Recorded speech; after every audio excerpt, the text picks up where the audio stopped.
right. Good afternoon, everyone. Welcome.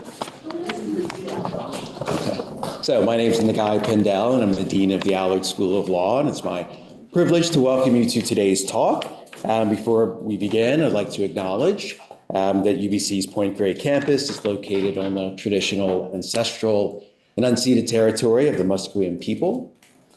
I'd also like to acknowledge that those of you attending today by Zoom may be joining us from many places, near and far, and I acknowledge the traditional owners and caretakers of those lands as well. So a couple of housekeeping items. To our guests who are joining us virtually, if you experience any technical difficulties, please reach out via Zoom chat for assistance. Please be sure to direct your question to the host. We have additional colleagues on the line whose webcams are turned off, but they are assisting on the back end. We will have a short Q&A following this lecture. If those online have questions for the speaker, please use the Q&A box to submit them. So let me say a few words, more broadly about the event. This event today is co-hosted by the Allard School of Law and the Canadian Friends of the Hebrew University of Jerusalem. Today's speaker, Dr. Assaf, joins us as the 23-24 participant from the Morley Kaufman QC Memorial Allard School of Law UBC and Hebrew University Law Faculty Professor Exchange Program. So the Allard School of Law is delighted to participate in this important exchange, which fosters transnational scholarly relationships and knowledge exchange while providing a chance for faculty members to embed themselves in both the faculty and country they visit. I had the chance to talk earlier last week with Katya, and we had a wonderful conversation about American law and culture, Canadian law and culture, and Israeli law and culture, right? So this opportunity to share and imagine oneself in different places, and both kind of how one situates themselves here and might situate themselves other places is just a wonderful opportunity. And I'm really heartened to see all of you here in person and online. So this faculty exchange program was originally established in 2010, thanks to the generosity of a committed group of donors. From 2013 to spring of 2019, the program was named in honor of alumnus Mitchell Groper, KC, to recognize Mitch's ongoing commitment and leadership within the Jewish and legal communities. In the spring of 2020, thanks to a very generous gift from the Kaufman Family Foundation, the program was renamed to honor and celebrate the contributions and achievements of the late Morley Kaufman QC, who was instrumental in the success of this exchange. I'd like to acknowledge and thank all of the other program donors and champions, the Canadian Friends of the Hebrew University of Jerusalem, for their involvement in ensuring the establishment and continuation of this exchange over time. So thank you very much. I encourage those of you in the audience to grab a copy of our impact report, should you wish to learn more about the history of the program as well. And so now it's my pleasure to introduce today's speaker, Dr. Katya Assaf. Dr. Assaf studied law at the Hebrew University of Jerusalem and wrote her PhD at the University of Munich, working as a scholar at the Max Planck Institute for Intellectual Property. She's a faculty member at the law school and the European Forum of the Hebrew University. And so recently, Katya's research focused on intellectual property and sought to expose latent tendencies behind various legal doctrines in this field. And we'll hear a bit of that today, the magical thinking and trademark law, really looking forward to that. And also in the last few years, she has started writing on the semantics of urban spaces, right, an area that's of personal interest to mine. So together with a research team, she is conducting urban experiments that seek to test novel ways of making individuals visible in the public space of their cities, as well as making cities more inclusive and multi-voiced. So with that, please join me in welcoming Dr. Katya Assaf.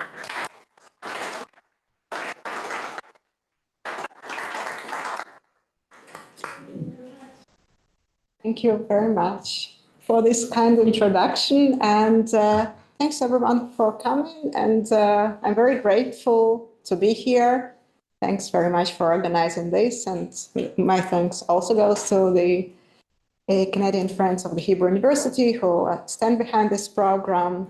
And I also want to thank this wonderful faculty for your incredible hospitality, which is really something one should experience at least once in one's life. Okay, so let's start. Actually, this talk presents an article of mine. And this article aims to unearth elements of magical thinking in trademark law, well, specifically in American trademark law, US American. So it starts with a general discussion of the role of magic in our society. So Western societies actually praise a rational thought and disdain magic. But nevertheless, experiments repeatedly show that educated adults in Europe and North America show just the same degree of magical beliefs as uneducated people living in so-called magic-tolerant cultures. So this is one example. British students who all claimed not to believe in magic in any way were asked what they would do to imagine that an old woman approaches them on a dark street and represents herself as a witch, and ask them if they would like her to cast a spell, a magical spell. So in one condition, there were two groups. In one condition, this spell would make their life happy and rich and successful. And in the other, the second condition, it would make the life miserable and poor and unhappy. So while most of the participants say that they would go for the spell in the first condition, none, for some reason, agreed to do so under the second condition. So, and similar experiments, participants were given a bottle of water, asked to attach the label poison to it, and then they refused to drink from this bottle, although they attached this label themselves. So actually, we do see that people are prone to magical thinking, and psychologists believe that these two types of thinking, magical and rational, coexist in all cultures, and this is a natural tendency of the human mind to have both rational and magical thinking. So most advertising actually exploits this natural human tendency towards magical thinking. Like magic basically means a small action with great effect, like a spell, few words, and your life is happy. So in the same way, advertising promises us that such small and banal action as buying a product will change our life forever, making us happy, able to find love and successful, and proud, self-fulfilled, and everything else. So, but you know that. But how does this advertising influence us? So, well, in fact, consumers, people in Western societies are educated to be generally skeptical towards advertising. And we might expect that they would be even more skeptical towards magical advertising, towards totally unbelievable claims. But actually, nevertheless, research shows that such claims that have absolutely no factual basis and do not claim to have one do influence consumers. So how this happens? This has to do with the structure of our memory, which has this links of associations. And sometimes a new link is built, new association is built without us being able to resist it, and often without even noticing that. So if advertising tells us that that's just one example of how this works. So imagine that you read the following claim: a health commission visited McDonald's restaurants and wow, found that there are no worms in McDonald's hamburgers. It's good, right? But this is not how our memory works. Our memory says there are two things, McDonald's and worms.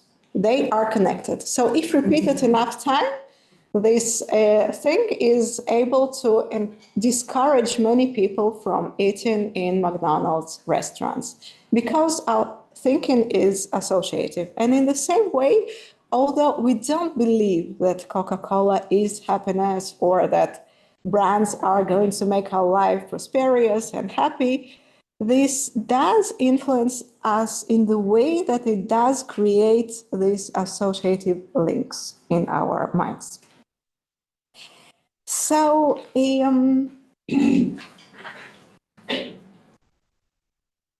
what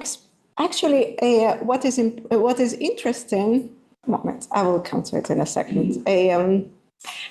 What is interesting about magical advertising and non-factual advertising is that a non-conforming experience does not make us unbelieve it, and sometimes even reinforces advertising claims. So, for example, in one experiment, people were told that the coffee they are going to taste is not bitter at all, does not contain any bitterness. But in fact, they tasted coffee that was deliberately made very bitter. So these people tended to rate this coffee as less bitter than people who were not told that they should expect it not to be bitter. And they were more inclined to purchase this advertised brand of coffee, although they wanted coffee that would not be bitter. So very often our experience with a product is ambiguous.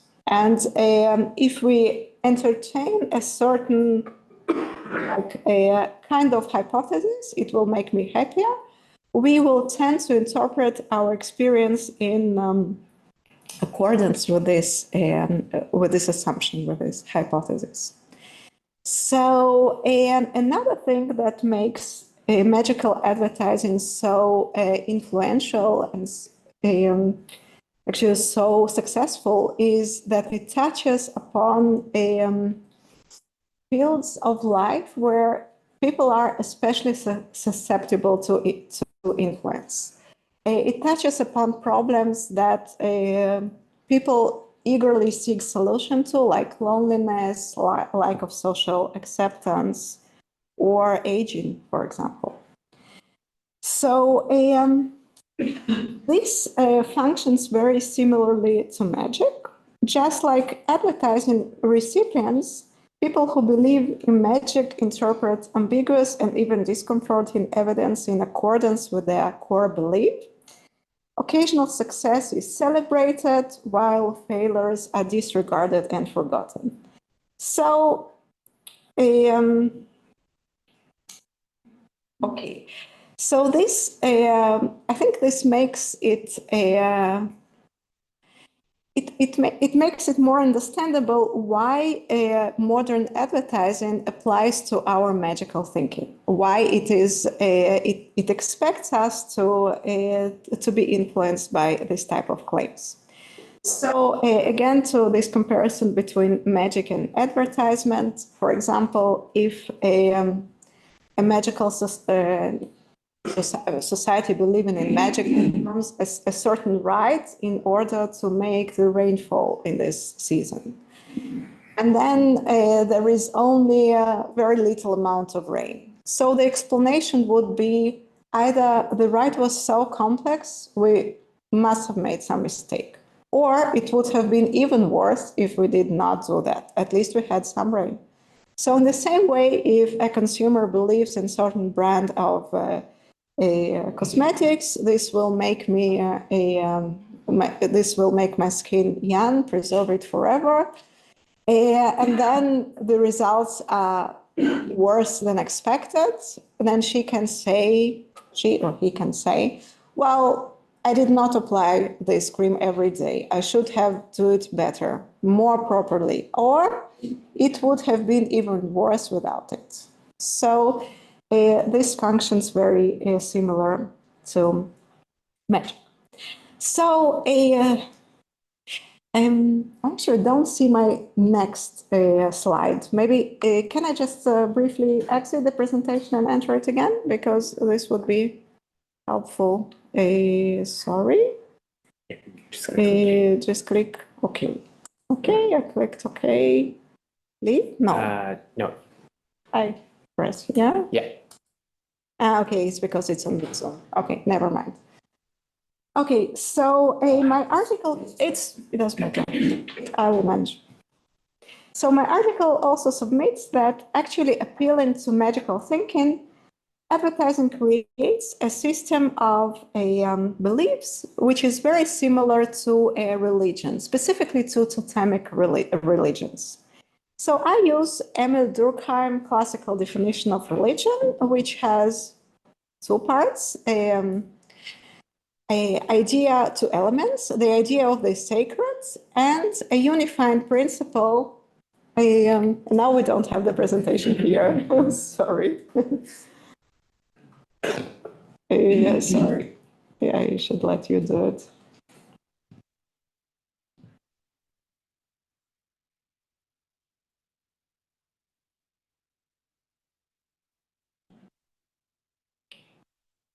That's good. Thank you. I'm sorry. So Durkheim's definition has two elements, the idea of the sacred and a unifying principle that binds all the rules regarding the sacred object together. We will only have time for the first element, the idea of the sacred. But it is also the more interesting one, I think. So all known religions recognize sacred things that have special virtues, like in fact, magical powers. So Durkheim observed that sacred things are usually unimpressive in themselves. For example, Churinga, what you see here, is a type of a highly sacred object in totemic societies. They are simple pieces of wood and stone. They are distinguished from the profane things only by one particular things, and this is the totemic mark, which is drawn or engraved upon them. So Durkheim concludes that the sacred character is bestowed upon these things by the mark. The physical objects receive these powers because of the mark. So, okay, this is just to show you that that's the only difference. So today, in many market areas, products have little material differences. Clothes bearing high-end brands are frequently manufactured in the very same production lines with cheaper brands and unbranded products. And experiments show that in blind tests, consumers are unable to distinguish their favorite brands of beer, cigarettes, whiskey, soda, soft drinks, and many other things from other brands which they presumably don't like. So marketing literature suggests that in such competitive environments, the only way to distinguish one's product from the products of the competitor is building a strong brand. And this brand should add powerful dimension to the powerful symbolic dimension to the physical product. And this dimension should induce the consumer to prefer the products of this brand to largely indistinguishable alternatives. Yes, you should build brand personality, identity. You should imbue your brand with all kinds of values. And brands that differentiate essentially indistinguishable products actually resonate with the idea of the sacred. Just like the totemic mark distinguishes Churinga from other similar pieces of wood and stone, a strong brand may mark out a product from physically similar or even identical alternatives. So, and just like the totemic mark adds some sacred character to the physical product, a strong trademark adds some symbolic dimension to the physical product. So one study even found that devoted consumers, so it's examined the brain activity, their brain activity when they view their favorite brands, and it found that it is quite similar to the brain activity registered with religious people when they view religious objects. So indeed, brands can evoke very, very strong emotions among their loyal consumers. So the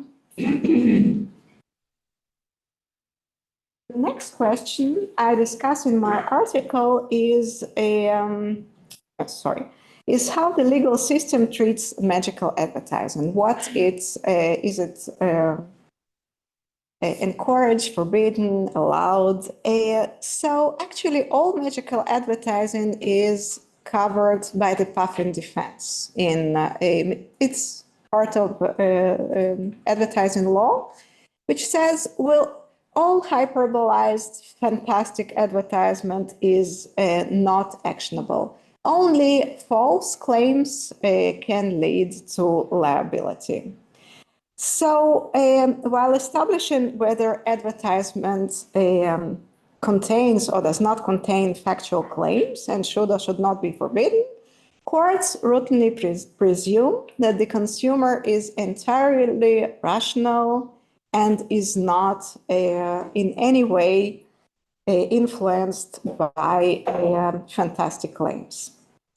So this view is based on legal approach, more general legal approach that exists in all fields of law that generally regards people as rational beings.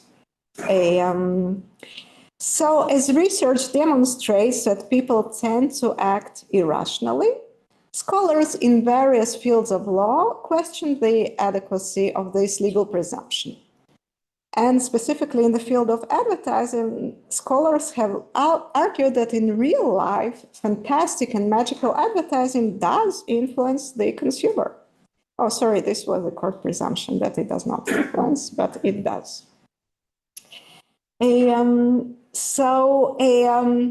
Puffin defense is arguably based on an entirely false conception of the human thinking and is entirely devoid of any empirical support. And this is a citation I really like. There have never been a better example of people having their cake and eating it too than advertisers using fantastic claims on the presumptions that they work while being protected by the laws and assumption that they don't. Next, my article. So basically, magical advertising is allowed. No limitations on that. So what about trademark law? So it is also a field of law that presumes human rationality is based on this assumption. And its purpose is to prevent consumer confusion as to the source of goods, to allow the consumer make intelligent decisions about what product to purchase and what not to purchase. But today, I argue, trademark law treats famous trademarks as sacred objects, applying the laws of magical thinking to them. So my article refers specifically to two magical laws, which are also the laws that Durkheim discusses, the law of similarity and the law of contagion. So the law of similarity, it is basically captured by the phrase, like produces like. Effect resembles its cause. So, for example, in totemic societies, even a remote resemblance of an object to Turinga makes this object sacred. That is, having the same properties as Turinga, same or similar. They might be a bit weaker. So one doctrine in modern trademark law bears an especially notable resemblance to this law of magical thinking, and this is the doctrine of subliminal confusion. So, for instance, one court found that Gunsmoke cigarettes infringed upon Marlboro trademark because of a subliminal association created with Marlboro Man's motives. So, subliminal confusion causes the consumers to identify the properties and the reputation of one product with those of another, although they can identify the particular manufacturer of each product. How it works? The consumer knows that Gunsmoke is different from Marlboro. The consumer is not confused. But because of the similarity, unconsciously, subliminally, the consumer will nevertheless think that these cigarettes must be similar. They must have similar properties because the way the package looks, because all these motifs are similar. So I think the correlation between subliminal confusion and the magical law of similarity is rather apparent. The belief that similarity in external features indicates a deep resemblance of fundamental properties is at the very heart of this magical law. So because people really have natural tendency toward magical thinking, the speculation that the consumer will unconsciously attribute the properties of one product, like the properties of Marlboro, to the other product, although the consumer is not confused, knows that these are different producers. This assumption does not seem to be unrealistic because we do have the tendency towards magical thinking, specifically the law of similarity.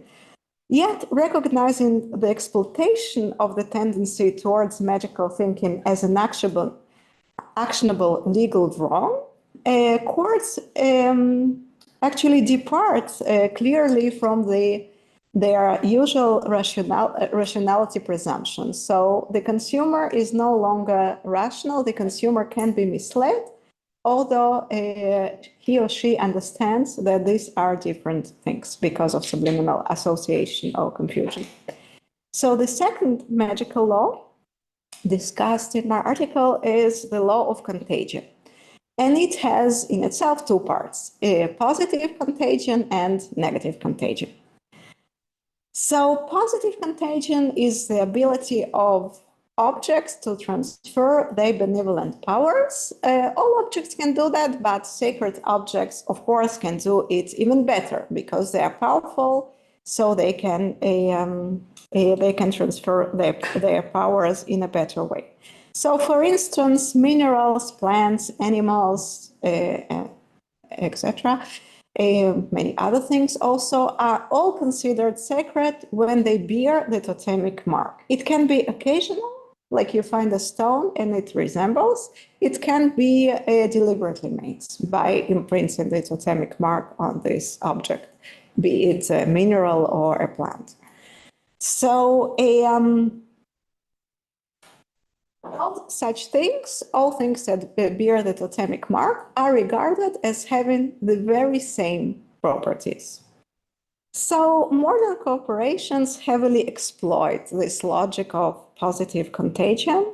Strong brands are extended in very distant product fields. This happens often. For example, Harley-Davidson has been extended from motorbikes to hair accessories, sunglasses, underwear, food, knives, drinks, and many other things. Or for another example, Jaguar has been extended from cars to cosmetics to perfumes and lipstick, body lotion. They have many products. So while licensing their trademarks into distant product fields, corporations are usually unable to exercise any meaningful quality control. And consumers presumably understand that. Courts repeatedly hold that consumers are totally aware of this fact.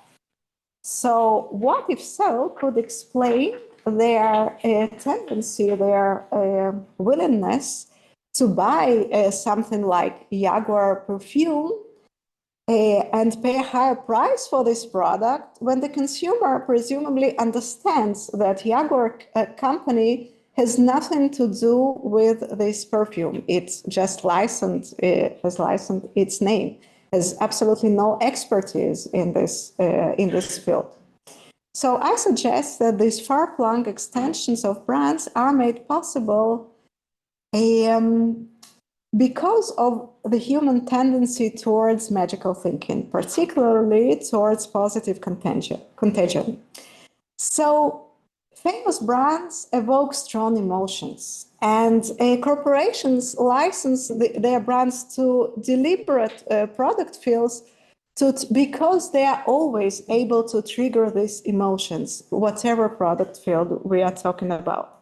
So it's like just like minerals, animals, and plants that can all be united by one single totemic mark, products as diverse as hair accessories, pork, wine, underwear, and motorbikes can be united by the single Harley-Davidson brand. And it totally makes sense if you think in terms of positive contagion. So actually extending brands to distant product fields implicitly suggests that a famous brand is able to transfer its benevolent powers. Any product bearing this brand partakes in its aura.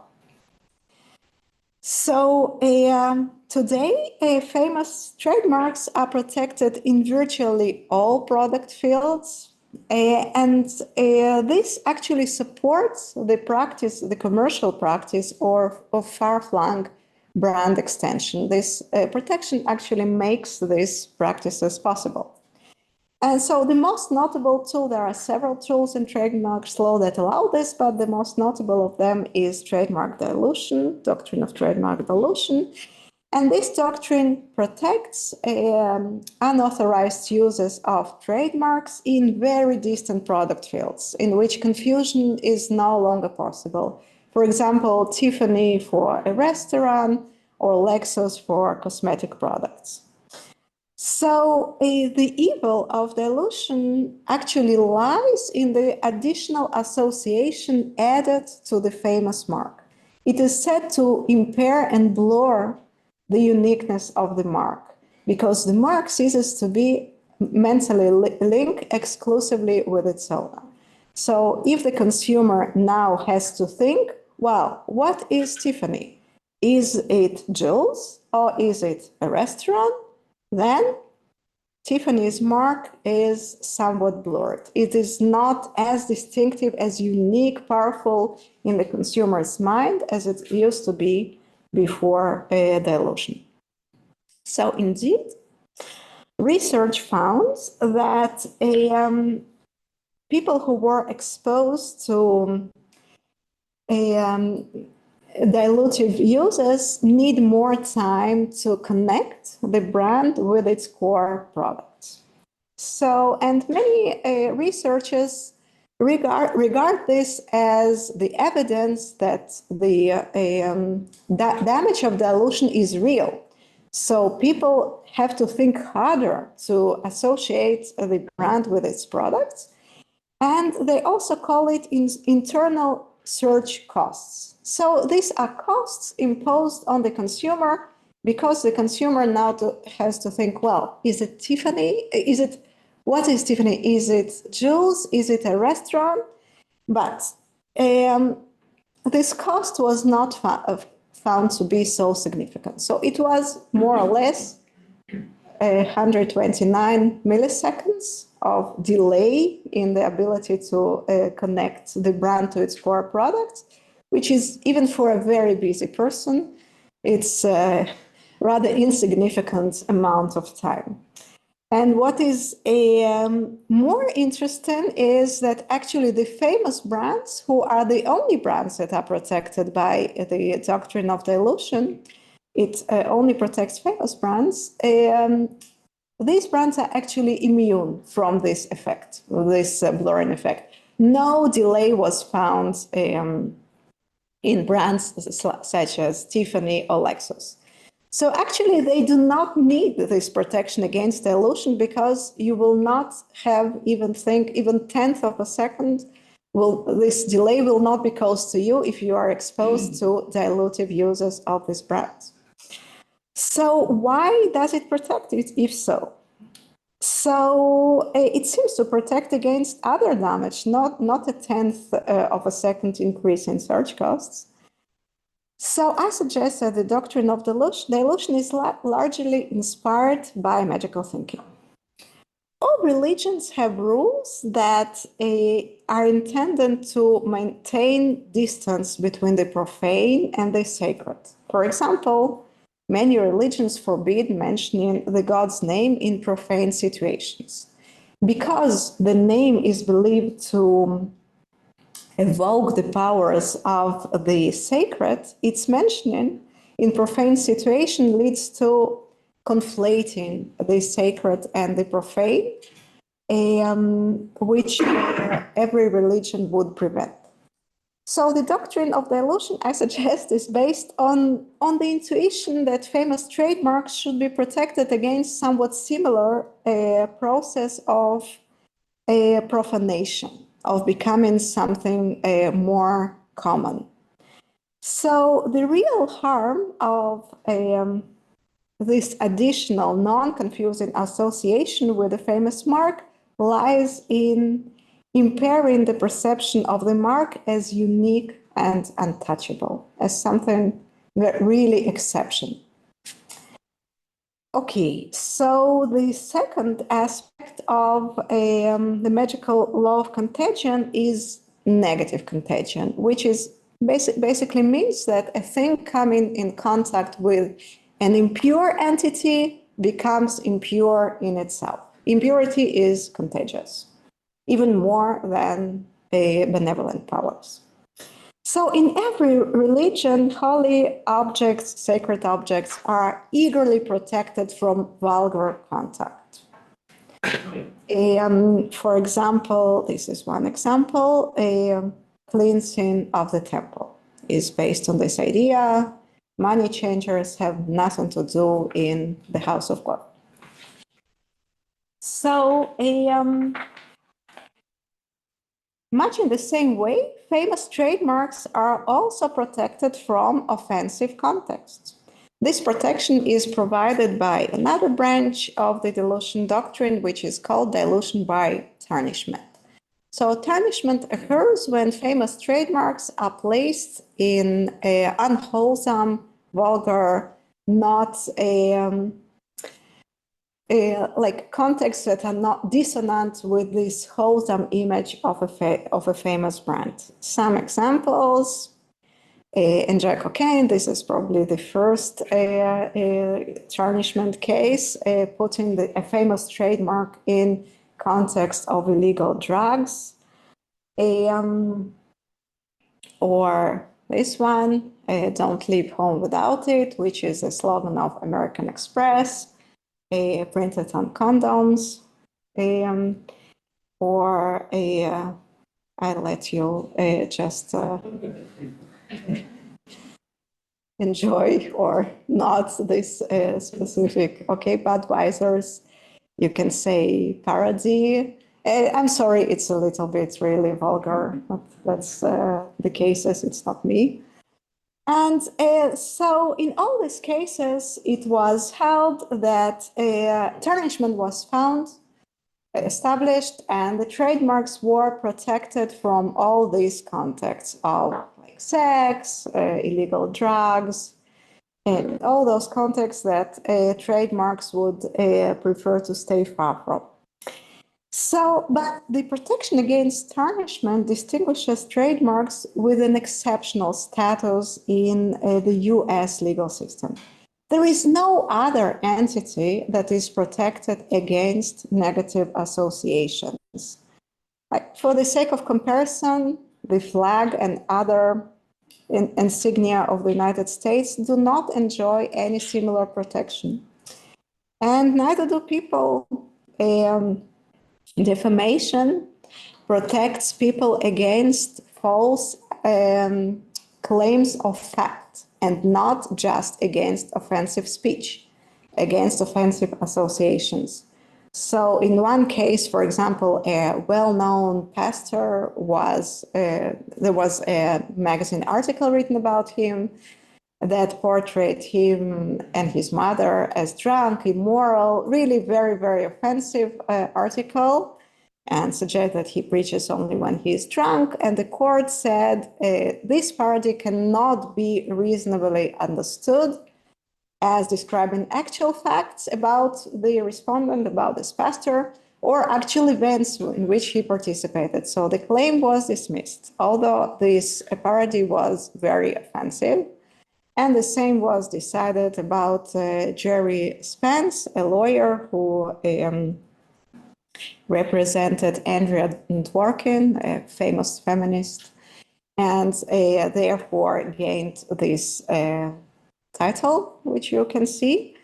So if we compare these cases, look, I think it is rather clear that you can do to a person much more than what you can do to a trademark. You can offend a living person much more than you can damage a trademark.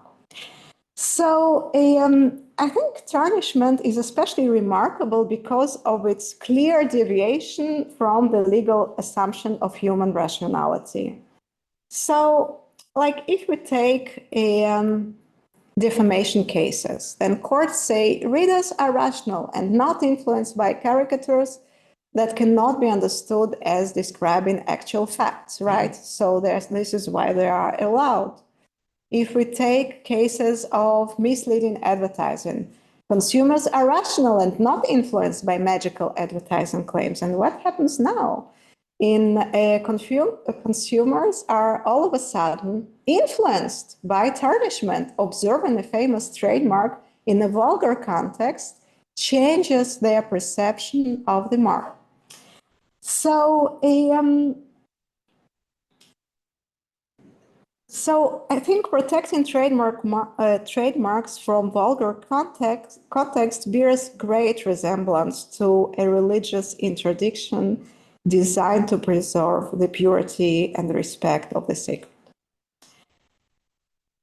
So finally, my article, sorry, I don't see the next slide. That's why I keep making this mistake. So finally, my article discusses whether this described legal protection is actually desirable or not. I hope I have convinced you it is similar to magical laws, but maybe it is good. So one can convincingly argue that famous brands produce entirely real effects. So describing Churinga, Durkheim mentions that these objects have real magical powers. They can at least make a sick person feel better and much better. They can bring courage and self-confidence. In the same way, brands may give the consumer a feeling of exclusivity, self-confidence, and they may even make people happier. So, in fact, the belief in magical effect of brands is not very different from any other religious or magical belief. Such beliefs are found in all societies, and they fulfill our very basic human needs. So it may be argued that the market simply delivers us what we want. If there is demand for magical power of brands, then it means that these powers should be protected by the legal system, because this is what the consumer wants.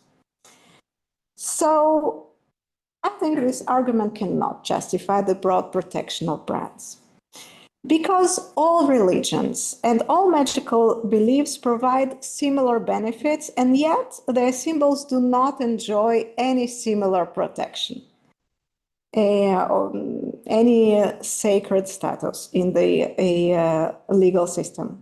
So this discrepancy is unjustified. The legal system usually assumes a neutral position towards different religious, magical, or non-verifiable beliefs. It doesn't say this belief is better, therefore I will protect it, and the other I don't find convincing. So actually, the legal system pretty consciously chooses to ignore the human tendency towards magical thinking, towards being influenced by factors other than factual information and rational argumentation. So this is consistent with the general assumption of human rationality.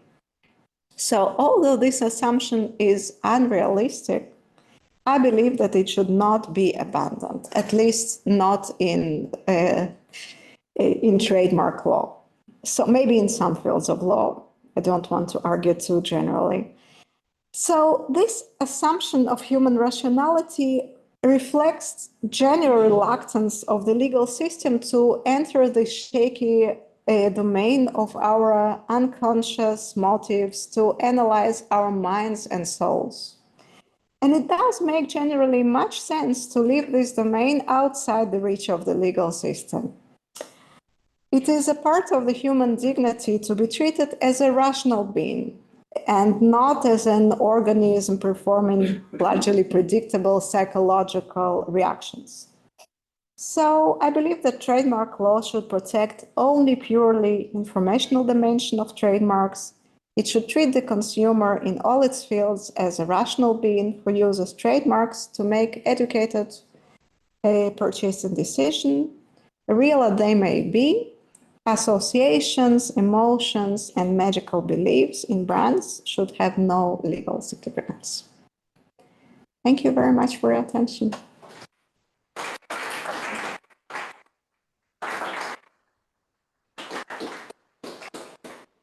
Thank you very much. And we have time for questions. Yes, please. Sitting listening to this, and one word keeps coming to me. This is just deception. We're legalizing deception. All these things that have nothing to do with the product. For instance, you showed a beautiful woman after the Coca-Cola. It's a beautiful woman. I can only remember her. I can't even remember the product. It was Coca-Cola. Deliberate deception, right? Should that be legal? And I will give you an example from Sweden about 40 years ago. There was a real estate agent. He had put up a picture selling a house, beautiful house, and in front of it, in the driveway, was a beautiful Mercedes sports car.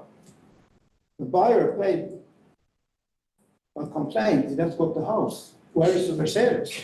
The court, and he got the Mercedes.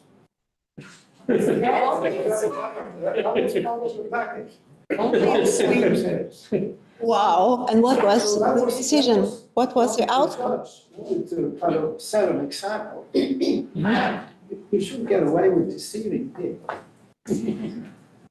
You know, I totally agree. Sorry, what is your name? What is your name? My name is Jan. Jan. Sorry, I'm new here. I'm Swedish, obviously. Yeah, I can give you even a better example of a Swedish, another example, which I also really like, also of a Swedish court decision in which it was McDonald's advertising, which advertised something called McDonald's Happy Day. And it pictured a young boy, very lonely, entering a McDonald's restaurant. And the moment he entered there, immediately he had friends and music played and everybody danced. And the Swedish court ruled that this was misleading because you cannot gain friends by eating McDonald's hamburgers. Yeah, but I'm totally with you. I think it would be much better not to allow it to build these magical beliefs in the first place, especially given that we cannot resist it because it just shapes this association in our mind. Sorry, I thought you wanted to say something. Yeah. So I'm wondering about the binary between the magical and religious and the rational. And to what extent your model, when you conclude that the law must treat individuals as rational beings, whether that's an ideal type. So it feels to me like they're very mixed up. And your solution to it is to create an ideal type of a rational being versus the sort of mythologies and magical. I mean, it's fun, some of the magic, right? So it's fun and tempting, and it has all sorts of different. So I'm sitting here reflecting on it and thinking about whether the law can really be based only on this prototypical rational person. There is much to this remark, thank you. So I think it should be balanced. Either we go Jan's way and we forbid magical advertising, then we don't have to protect magical beliefs in brands. Or we let advertising build magical beliefs, which have absolutely no basis, but then we should also be able to allow to destroy them. So either the consumer should be rational all the way, not believing in magic, and also not believing in negative associations like Budweiser, also not impressed by that. Or wanting to buy this house, in your example, and wanting to make friends by buying hamburgers in McDonald's, but then also protected, then we could, yeah.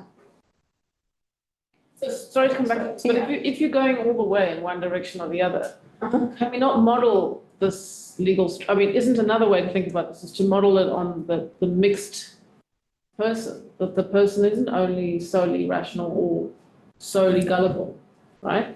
Yes, I think it might be possible. There is, of course, there is a certain degree of rationality. Like the US legal system, it is really extreme in this consumer rationality presumption. Advertising that I would think is totally misleading. Like, for example, this bread, one slice of this bread has half the calories than the other bread, other brands. And you know why? Because it's just thinner. It's just so in the United States it was not considered misleading. They have this extreme presumption of human rationality. Of course, you can choose some middle ground between Swedish examples and American examples, but I think it should be balanced. You should not allow building this magical image and then protecting it.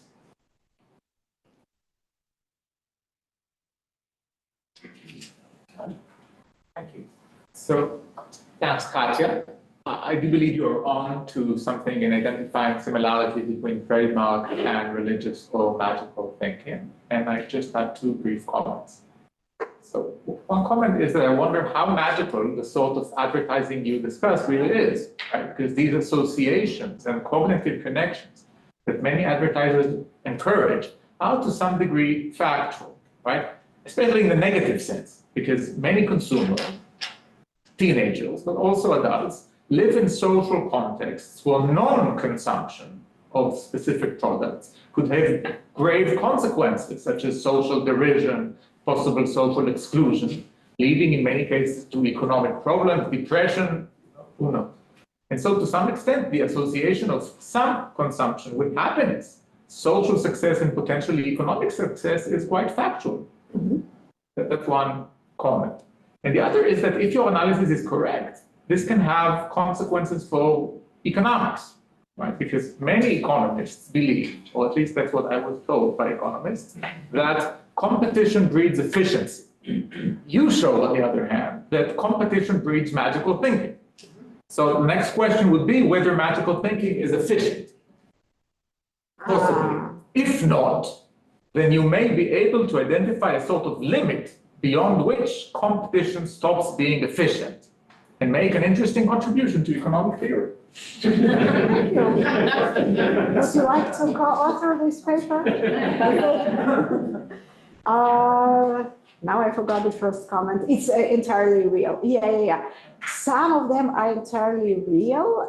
Some of the benefits are real. They are also often created by advertising. like making you think and making, of course, also other people think you must own the brand.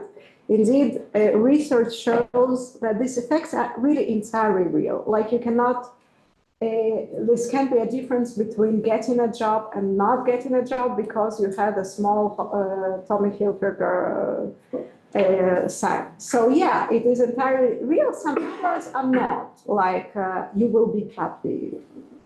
It's, or you will succeed, yeah, it's magical only in the meaning that it is a small action that promises you great results. You will buy and you will be like, you buy Nike and you are Michael Jordan. Yes, so this gap between the small action and the great, but it's a good argument. Also, really, people who wear famous brands also feel more confident. They even do better at math. So it is entirely real. The question is if we should protect it, given that we do not protect other things, which can also give you, like my favorite socks, and or I don't know, many other things that we ascribe magical powers to them. The second argument, yeah, let's try it. So yeah, it's interesting. Magical competition. Some people talk about it, that there is this image competition, that it also creates a certain field, but perhaps it must obey different laws of competition than the normal, like price quality. Yeah. Mr. Graham, and then in the back. Mr. Graham. Thank you very much. I really love this paper. Before the your talk, I was on a conference call with two other colleagues across the country about very similar topic, about Section 22 of the Canadian Trademarks Act, which regards against depreciation of goodwill, that again deals with questions of dilution and questions of management. And so the idea of when you had a Tiffany mark, that question of contagion and wanting to protect marks from impurities is such a great way of imagining the actions taken by trademark owners to protect against uses of marks. And the idea that conveying the power of the mark, but at the same time, I've always thought of it as the mark is powerful but fragile in the same sense. But I think the way you describe it is a lot better. And so I guess I have two questions. The first one is you're drawing contrast between some of were they defamation cases involving Falwell and Spence? Do those cases involve defamation claims? Intentional infliction of injury. Okay. Yeah. So one thing I take from trademarks law is that it lacks the internal and external limitations that other areas of law have.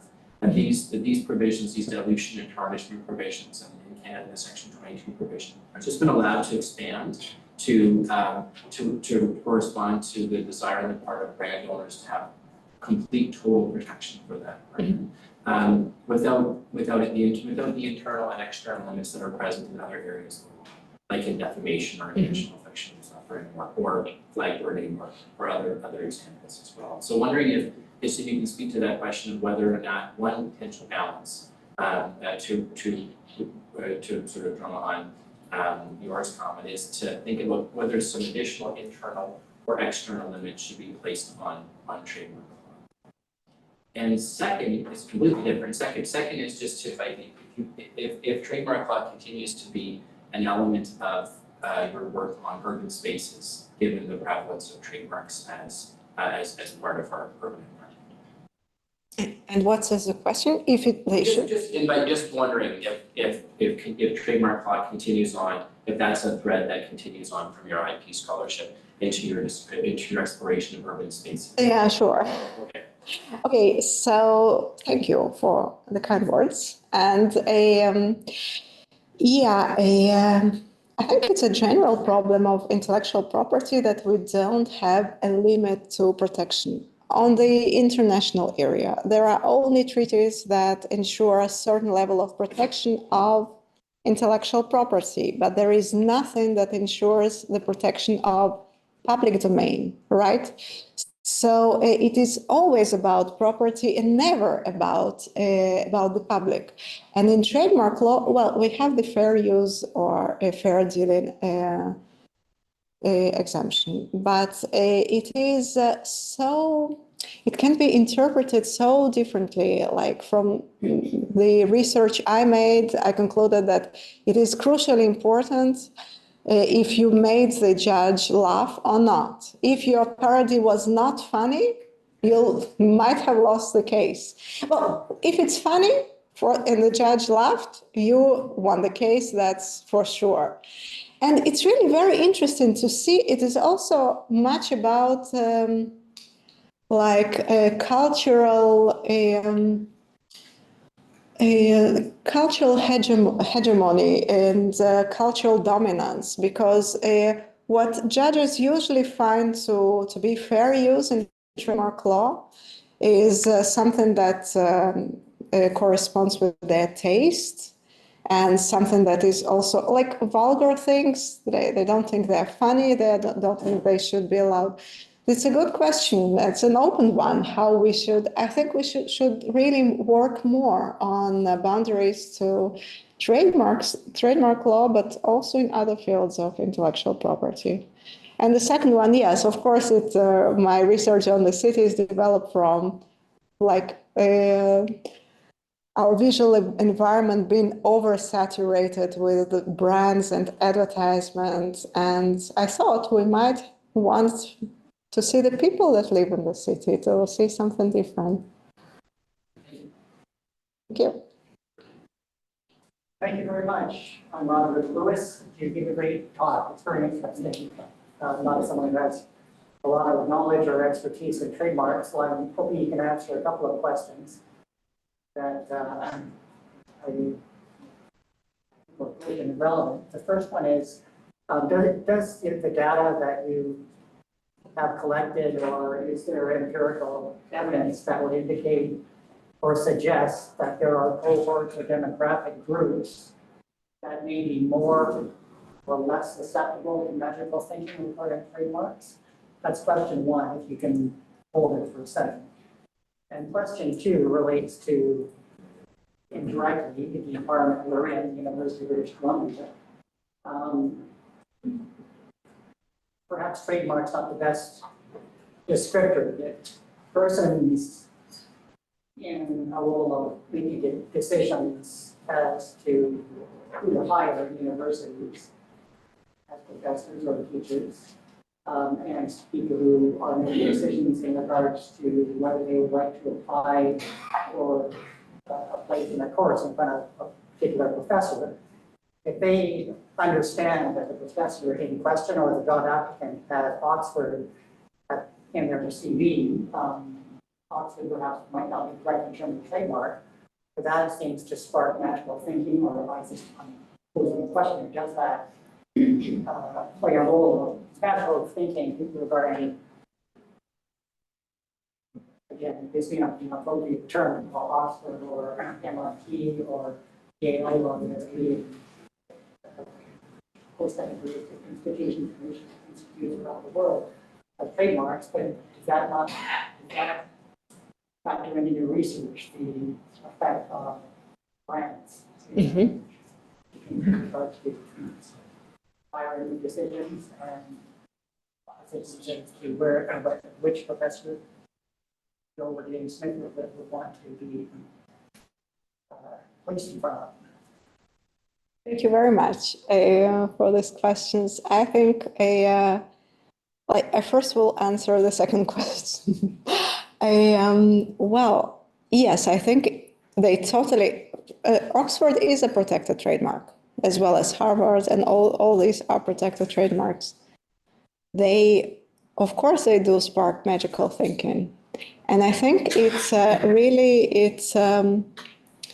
would make you perceive the person in question and also everything he or she has written in the light of these trademarks. So if I really don't think this article is smart or important, And I would doubt my own judgment. I would say, well, but Oxford said it was. So maybe I don't understand something. And I think we will interpret much more in favor, in this person's favor, if we see this trademark. But I think it can also have this negative side. For example, if you have been to Oxford and had some very negative experience, which many people have, like been very unfriendly or things like that. So it might also cast a shadow on the person you are talking to, on this candidate. I think so. It's why I go with the first question, because the different demographics are going to interpret Oxford or MIT or any of the better research institutions around the world. They're going to be more affected. So certainly I suspect that the data will show that different demographic groups are going to be more affected and some less affected by someone who has credential being a PhD from a leading institution as opposed to someone who's got a PhD from an unknown or a seldom heard of institution. Well, the experiments I know of, they chose really, these British students studied their master's degrees. I'm not aware of any comparative, like maybe PhD will make you think less magically. But the only thing I know, everybody thinks that he or she themselves are not susceptible to magic, but the others are. So of course, people are influenced by magical thinking, but not myself, or maybe my immediate group. But it will be very interesting to see if there is any difference. Like these experiments say, well, we found no difference between British students and people living in totemic societies, which is already impressive. I don't know if further education can dispel the magic. Or age or gender or... Age or gender, or maybe also life experience. Yes. So Yulin, we have a question online. I have like two comments or questions. One about what you said about the importance of humor and satire, and my question has to do with registers of language and whether that has any effect. Obviously, the protection of trademark it's a very literal bottom line meaning, which is purporting to protect our money, whereas some satire has a different type of purpose or register of language, and there is a mismatch between some parody that can be made, which might have no effect whatsoever, and then we talk about freedom of expression and so forth. So that is one question about the importance of also thinking about that different dimension of language or register of language that has to do with satire, humor, and so forth. The other is about the audience. So you're kind of thinking that the law is assuming, or at least ought to assume that people are rational, but I wonder whether it also has to do with assuming critical thinking of the part of the consumer or citizen. So a little bit of a bigger, fully more fleshed understanding of who the audience or the public are. And I wonder in terms of also of the state's response to protect or not to protect has to do with whether or not the state wants to be paternalistic and assume that their citizens are, I don't know, like children and influential, very good, gullible and so forth. So whether it has to do also with the state's response, not so much with presuming or not that they're rational. It's just simply that we should treat citizens as adults and not as children or whatever, Yeah, I will start with the second question. So yes, we should treat people as adults, and this goes in the direction of not protecting trademark image. But there is a certain correlation between what we believe and what the legal system thinks we should believe. Like in the United States, so many things are allowed in advertising, and you find yourself not believing any of it. if you really want to believe it. So it's totally non-informative. It just says I exist, not much more, because everything can be tricky. Like this example with bread slices. It just they are just thinner, so you just better not believe anything. And this is what the legal system assumes about you. So eventually, the consumer will learn to behave accordingly. And for example, in Germany, the protection is quite high. You are not allowed to say whatever, like the best product in the world is absolutely unacceptable unless you can prove it. So accordingly, you think that you can learn something from advertisement. And I think it might be the better way, because otherwise, this whole channel of information is distorted. If you are so rational and you don't believe in anything, then why communicate with you in the first place? If you are just skeptical. And so I think the more protection the legal system gives, the more informational advertisement can get, and we will really believe it. And your second question was about use of language, and these are different levels. I totally agree. And I think a trademark law should refrain from entering this domain of expressive speech.